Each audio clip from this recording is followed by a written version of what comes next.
Hey guys, welcome back. I'm Anna, a clinical psychology doctoral intern. Today we're going to be talking about autism in girls and how this informs challenges in friendships.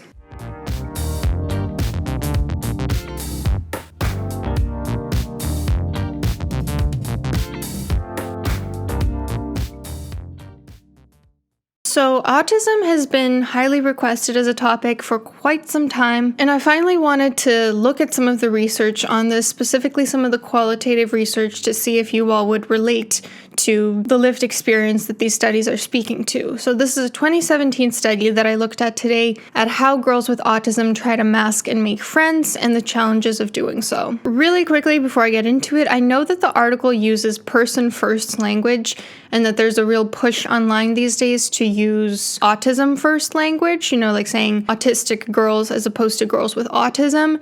And I just want to mention, if I slip up or if you notice this in the study, it's not that we're trying to be offensive.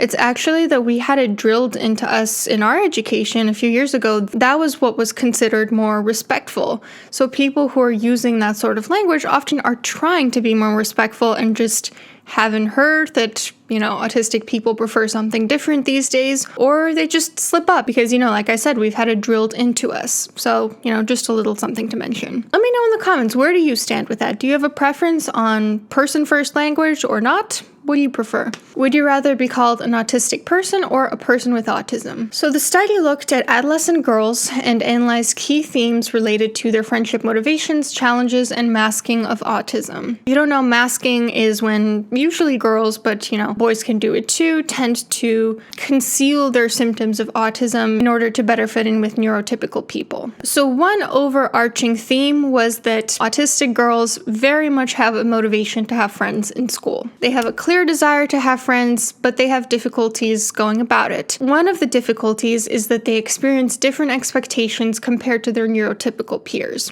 So the article spoke about how one girl, for instance, just had different interests from the girls at her school. She wasn't as interested in makeup and things like that, and so there was a little bit of a challenge connecting with the other girls. Also, there were not as many social skills to actually acquire these friendships. So the participants wanted these friendships, like I mentioned, but they struggled to initiate and maintain these friendships. They didn't know what to do when social situations actually arose. There was also a pattern of autistic girls befriending those who were different, not necessarily other autistic girls, although that was certainly the case for some, but just befriending people that are othered in their peer group, befriending the people that were also a little bit different or ostracized by the overall group. Now, another theme was that there were many challenges that came up with regards to making friends when you have autism.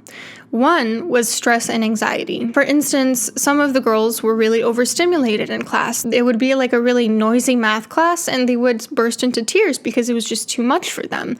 So stress and anxiety is very much a part of the experience of being a girl with autism in class. Another challenge was communication difficulties. So for instance, there was one participant who would get louder and louder when trying to converse with other people because she didn't really know how to modulate her reaction. She didn't know how to communicate with someone with like a reciprocal back and forth. She would just kind of get excited about things she was interested in. And even some of the participants' parents talked about how that isn't always very conducive to making friends. Then there were difficulties with friendship groups. A lot of falling outs with people, a lot of sort of restructuring of the group system, starting out with one group of friends and then, it transitioning into something completely different because of a lot of conflict and a lot of issues maintaining the friend group dynamics. And because there were these difficulties keeping friends, that led to a lot of social isolation. For instance, girls not being picked on for a PE team, always being the ones having to initiate social gatherings, having this sort of one-sided relationship where it feels like I'm trying really hard